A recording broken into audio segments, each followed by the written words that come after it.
إنسان محمد صلى الله على سيدنا محمد.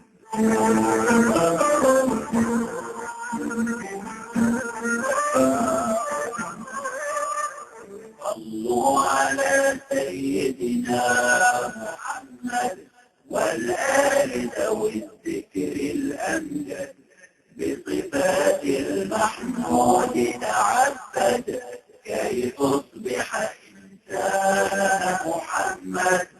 أدبه الله ورباه ليعم الأكوان ضياه.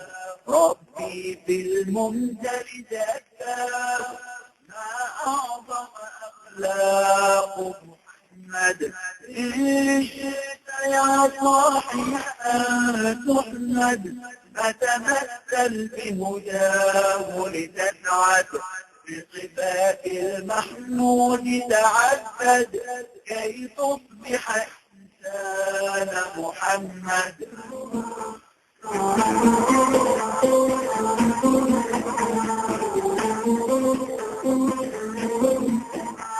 أشعار المقدمة سعد القليعي. إنشاد محمود التهامي.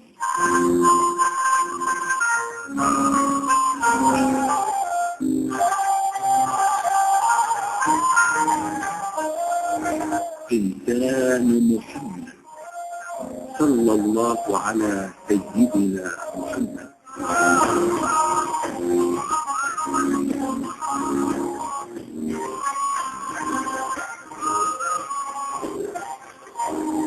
تشرف به معكم أمنية الإبياس.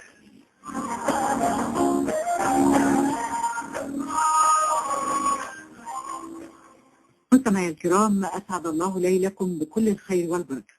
أبدأ وإياكم ببسم الله الحنان المنان، ونثني جميعا بالحب والصلاة والسلام على حبيب الرحمن من أنزل عليه القرآن سيدنا محمد وآله الكرام. بداية أرحب بضيفي الكريم فضيلة الشيخ إسماعيل عيسى من علماء وزارة الأوقاف المصرية. فضيلة الشيخ إسماعيل، أهلا ومرحبا بك. أهلا وسهلا ومرحبا. مستمعي الكرام، بنواصل معكم الخصائص النبوية الشريفة، وكما اعتدنا على تقسيم الخصائص هي جزء في الذات الشريفة ذات نبينا الكريم صلى الله عليه وآله وسلم، وأعطي جزء من الخصائص في الآخرة، وأعطي جزء من الخصائص في الدنيا. نتحدث هذه الليلة عن بعض هذه الخصائص التي اختص بها النبي الكريم في الدنيا دون سائر الأنبياء والرسل. فضيلة الشيخ إسماعيل، أبدأ مع حضرتك بخاتم النبوة. وخاتم النبوة يعني هناك المئات من الأحاديث عن السيدة عائشة، والكثير من العلماء والمحدثين تحدثوا عنه، واختلف في وصف خاتم النبوة. فنتحدث أولا بداية عن شكل وصحة وجود خاتم النبوة على كتف النبي الكريم صلى الله عليه وآله وسلم. بسم الله الرحمن الرحيم. الحمد لله رب العالمين، وصلاة وسلاما دائمين كاملين متلازمين على خير خلق الله أجمعين سيدنا محمد صلى الله عليه وعلى آله وصحبه. أما بعد، سيدنا المصطفى صلى الله عليه وعلى آله وسلم تسليما كثيرا، هو أكمل خلق الله خلقا وخلقا، وهو أكثرهم وأشدهم من الله سبحانه وتعالى قربا ودنوا. لذلك تجلى عليه ربنا سبحانه وتعالى فجمله وكمله لحضرته ليكون المثال الأجمل والأكمل والإمام الأعظم للعالمين جميعا، الدال على الله سبحانه وتعالى. لذلك كان من خصائص المصطفى صلى الله عليه وسلم أن ختم الله سبحانه وتعالى بعد الكمال بخاتم النبوة، فالختم من الله والإكمال والإتمام في صورة رسول الله حسا ومعنى من الله عز وجل. لذلك جاءت الأحاديث عن رسول الله صلى الله عليه وسلم فيما رواه الإمام السهيلي رحمه الله قال: والحكمة من كون الخاتم عند نضج كتفه أنه صلى الله عليه وسلم معصوم من وسوسة الشيطان، وذلك الموضع منه يوسوس لابن آدم. الشيطان إذا جاء للناس إنما يغتالهم من خلفهم، ولذلك قال ثم لآتينهم من بين أيديهم ومن خلفهم وعن أيمانهم وعن شمائلهم ولا تجد أكثرهم شاكرين. فمن ضمن النواحي والجهات التي يأتي منها الإنسان جهة الخلف.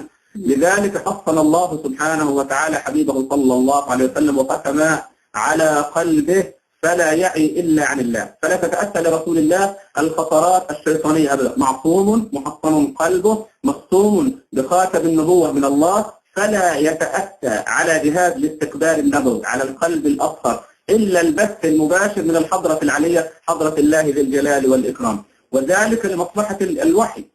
الإكمال في رسول الله يقتضي ذلك، والإتمام النعمة في رسول الله يقتضي ذلك، وإتمام الدين وحراسة الدين وحراسة الوحي يقتضي ذلك، حتى لا تتأتى كبقية الناس المؤثرات الخارجية من شياطين الإنس والجن على قلب النبوة المشرفة.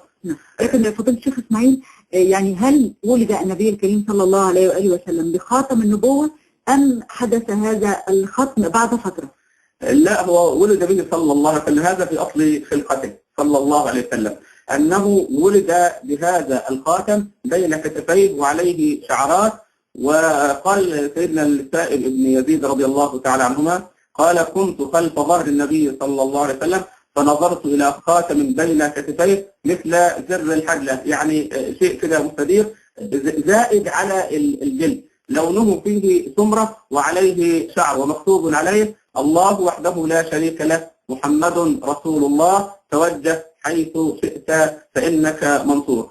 ولذلك حتى لما كان سيدنا سلمان الفارسي المحمدي منسوب إلى رسول الله وهو من آل البيت، لما كان باحثا عن حقيقة الدين الحق والتوحيد الحق ودين الهدى في الأرض، كانت من العلامات التي وصفت له قبل أن يصل إلى رسول الله صلى الله عليه وسلم أنه لا يأكل من الصدقة، وأنه يأكل الهدية، وأن خاتم النبوة بين كتفيه. ولذلك خرج النبي صلى الله عليه وسلم مع أصحابه إلى جنازة في المدينة، فجعل سيدنا سلمان يدور حول الحضرة النبوية حول رسول الله صلى الله عليه وسلم، وكان النبي حتى بنور النبوة ببصيرة رسول الله، فكشف له النبي صلى الله عليه وسلم عن عاتقه وعن كتفه، فجعل سيدنا سلمان يقبل كتفي رسول الله صلى الله عليه وسلم ويمسح وجهه بعاتقه وكتفه المصطفى صلى الله عليه وسلم، فذلك من تشريف الله لي حبيب.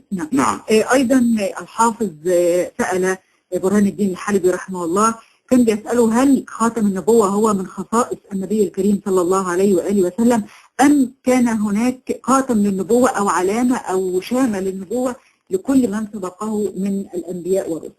قال لم يبعث الله نبيا إلا وقد كانت عليه شامة النبوة في يده اليمين، إلا أن نبينا صلى الله عليه وآله وسلم فإن شامة النبوة كانت بين كتفيه. كذلك كانت الأنبياء من قبل والمرسلين من قبل، هذا علامة جودة وعلامة عطاء ومنحة من الله سبحانه وتعالى، يختم على القلوب الله ختم عليها وصانها وحفظها سبحانه وتعالى، والجسد هذه علامة من الله سبحانه وتعالى على إرسال الأنبياء التي هي محل التلقي والتجلي من الله عز وجل. نعم، لكن لم يكن الخاتم بين الكتفين كما كان في موضع النبي، يعني هو اختص بهذا المكان عليه الصلاة والسلام.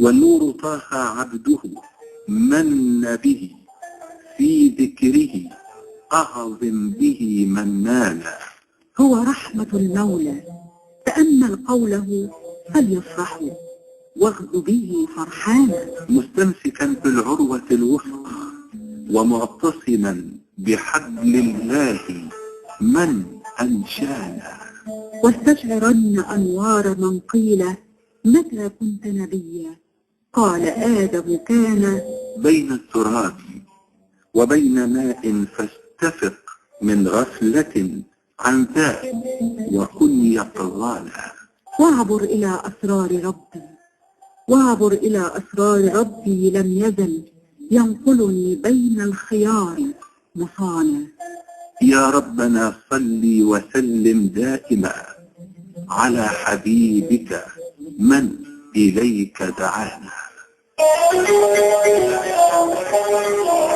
إنسان محمد صلى الله على سيدنا محمد.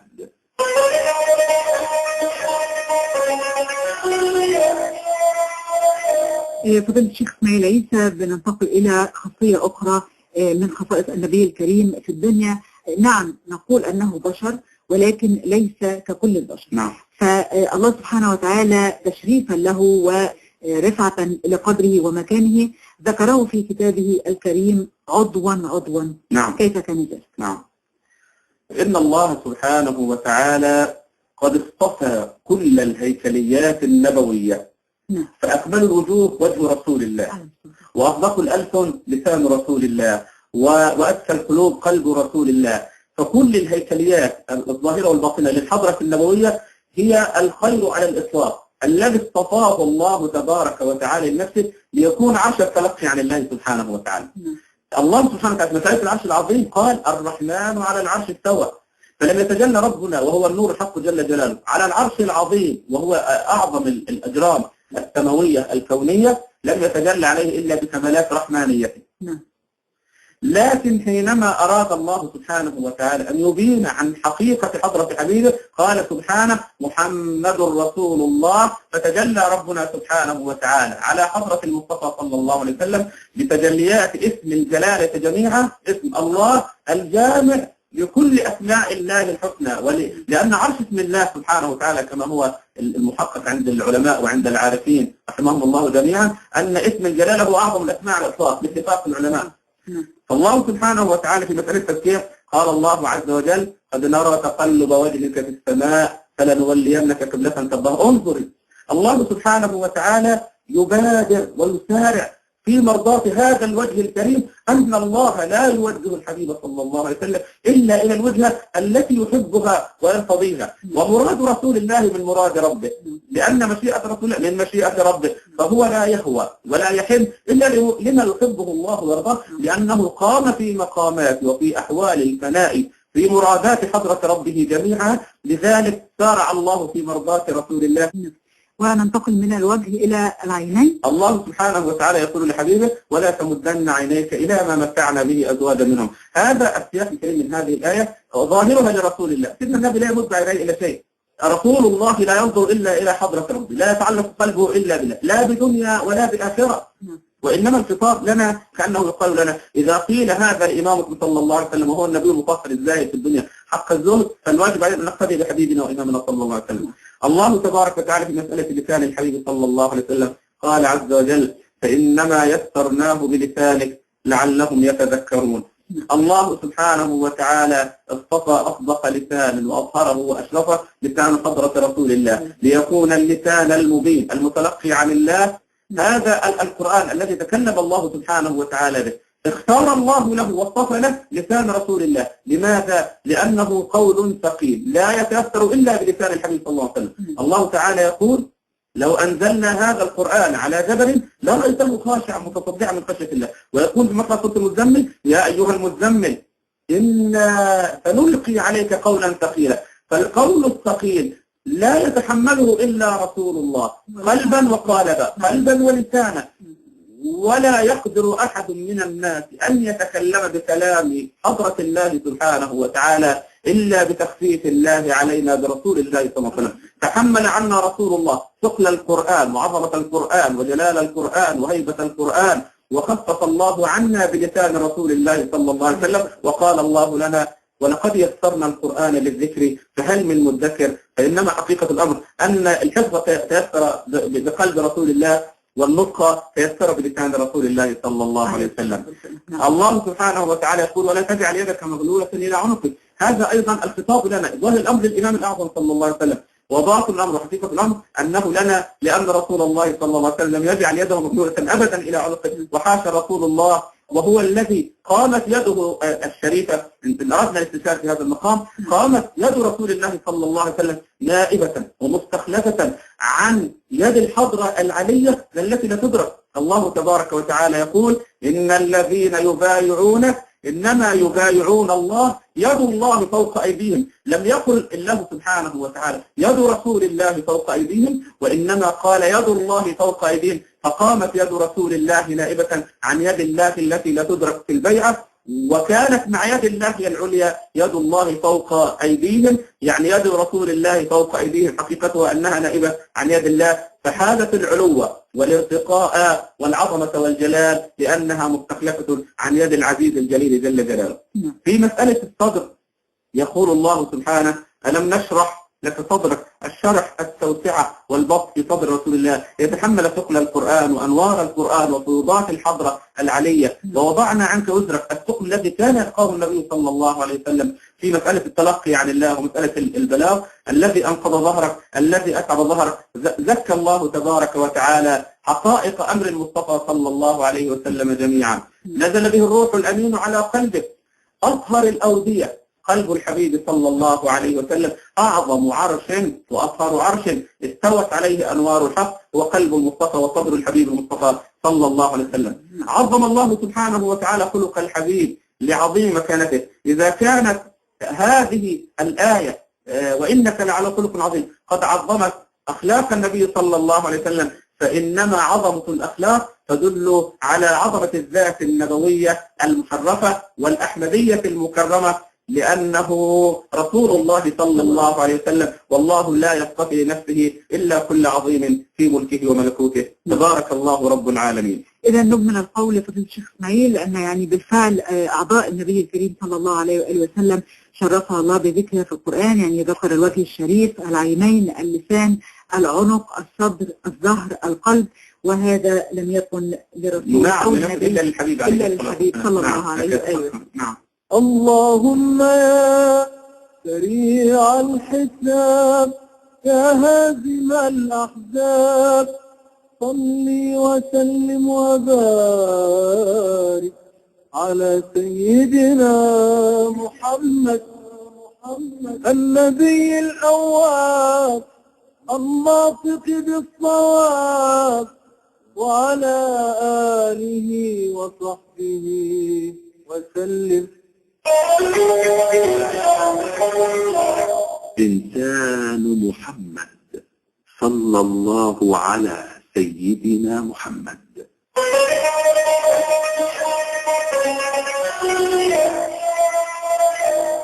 فضيلة الشيخ إسماعيل عيسى ننتقل إلى حواس النبي الكريم صلى الله عليه وآله، ونكرر بالفعل هو كان بشر ولكن ليس ككل البشر. أحب أن أقول فيما تعلمناه على أيدي علمائنا في قول الله سبحانه وتعالى. كثير من الأمة يا أستاذة لا يعون ولا يدركون معنى قول الله سبحانه وتعالى: قل إنما أنا بشر مثلكم. الله سبحانه وتعالى أراد أن يقربهم من حضرة رسول الله، فقال لهم على لسان رسوله: قل لهم إنما أنا بشر مثلكم. معظم أفراد الأمة ذكروا البشرية في صورة رسول الله وتناسوا ميم الجمع في الآية التي ذكر الله.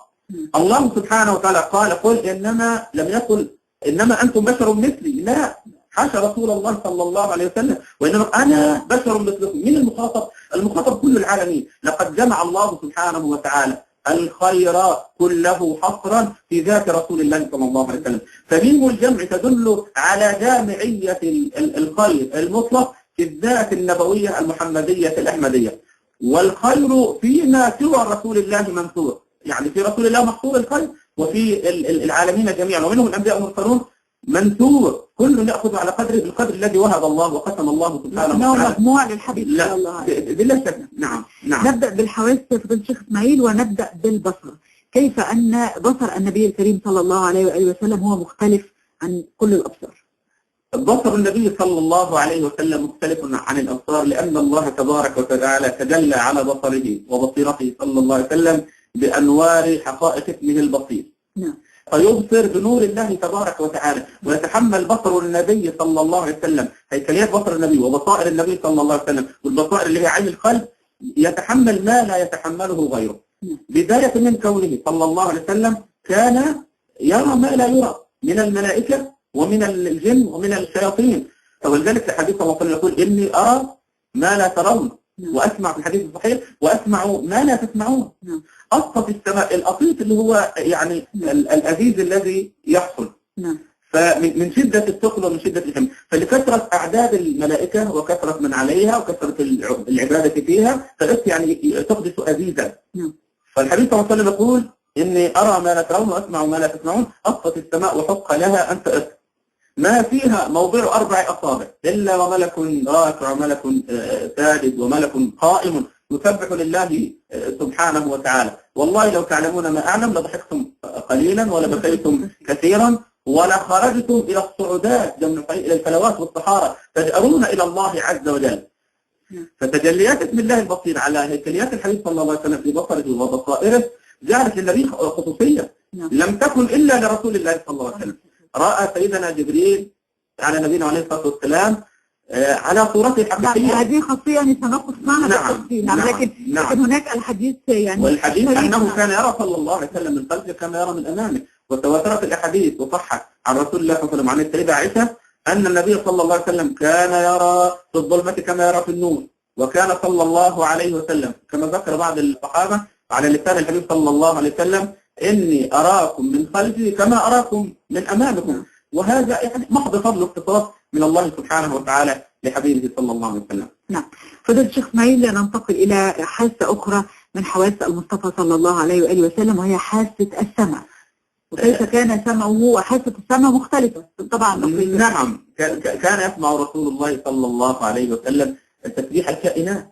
نعم. ده اختصاص لو تجلى الله على سمع رسول الله بأنوار السميع فهو يسمع تسبيح الحصى ويسمع تسبيح السماوات العلى. نعم. فضيلة الشيخ إسماعيل، هل نستطيع أن نقول أن خاصية سمع الحبيب صلى الله عليه وآله وسلم يندرج تحتها سمعه لسلام الكائنات خصوصا الجماعات والحيوانات؟ هل تندرج خاصية السمع؟ نعم. كان صلى الله عليه وسلم يقول والله إني لأعلم حجرا بمكة كانت، وهذا قبل البعثة، قبل البعثة، ويقول السلام عليك يا رسول الله عليه الصلاة والسلام، والأشجار والأحجار تسلم على رسول الله صلى الله عليه وسلم، وكل الكائنات تشهد لرسول الله بالنبوة والرسالة لأنهم يعلمون أرسل إليهم. لكن ليس بالضرورة أن نعي ونفهم كل وحقيقة هذه المدارك التي لا يعلمها إلا الله سبحانه وتعالى. كان يكلم أحدا ويقول أصبت فإنه عليك نبي وصديق وشهيدان. اللهم صل وسلم على سيدنا محمد خير الأنام بدر التمام سبحتك في الصلاة وجل الله في الصلاة وعلى آله وصحبه وسلم. إنسان محمد صلى الله على سيدنا محمد.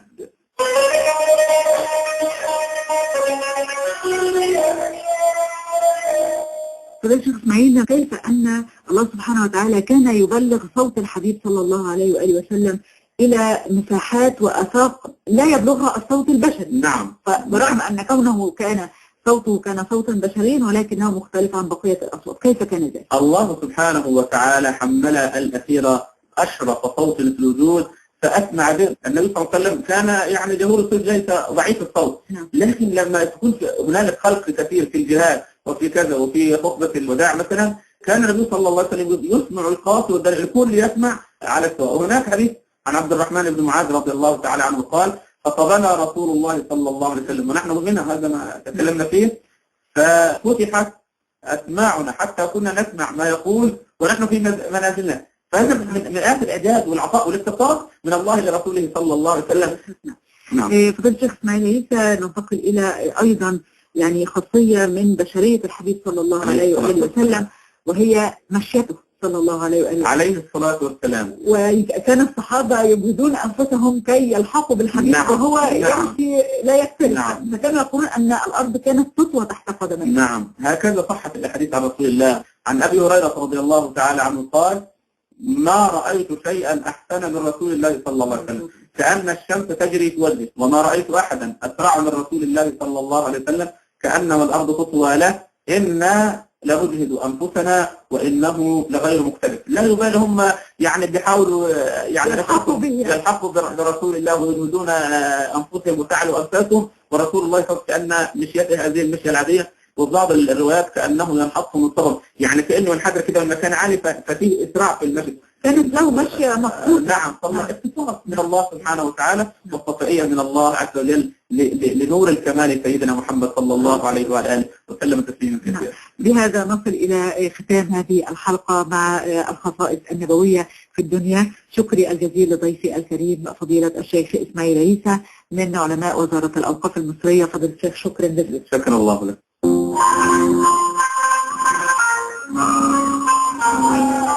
وفي الجمعة القادمة إذن جديد بلقاء جديد في صحبة